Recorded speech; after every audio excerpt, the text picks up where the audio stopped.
গতকাল রাত্রে আমি স্বপ্নে দেখতেছি আমি মরে গেছি, কিন্তু আসলে আমার পাশে কেউ নাই। সবাই আমার কাছ থেকে অনেক দূরে দূরে, কেউ আর আমার কাছে আসতেছে না, কেউ আমার পাশে বসতেছে না, কেউ আমার পাশে দাঁড়াচ্ছে না। সবাই দূরে দূরে দেখলাম যে তারা কান্না করছে,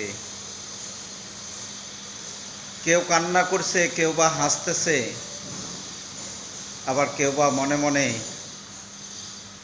আনন্দ ফুর্তি তারা ভোগ করতেছে।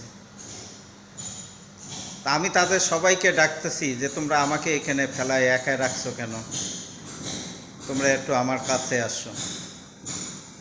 তা আমি যে এত চিৎকার মারে এত কান্না করে তাদেরকে ডাকতেছিলাম, কিন্তু আসলে কেউ আমার কাছে আসতেছে না, কেউ আমার পাশে ভিড়তেছে না।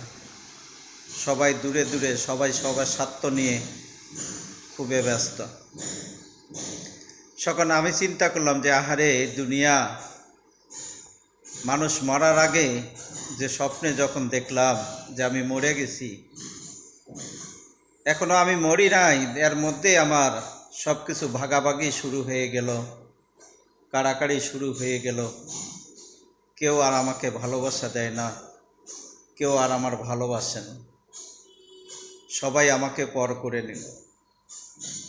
এই জন্য ভাই, আজকে বাস্তব যে কথাগুলা যে আপনাদের মাঝে তুলে ধরার চেষ্টা করলাম, যে চিন্তা করে দেখেন তো যে এই কথাগুলো যে বলছি যে সঠিক কিনা। যদি সঠিক হয়ে থাকে, যদি ভালো লেগে থাকে, তাহলে একটা লাইক, একটা কমেন্ট, একটা শেয়ার করে পাশে থাকবেন।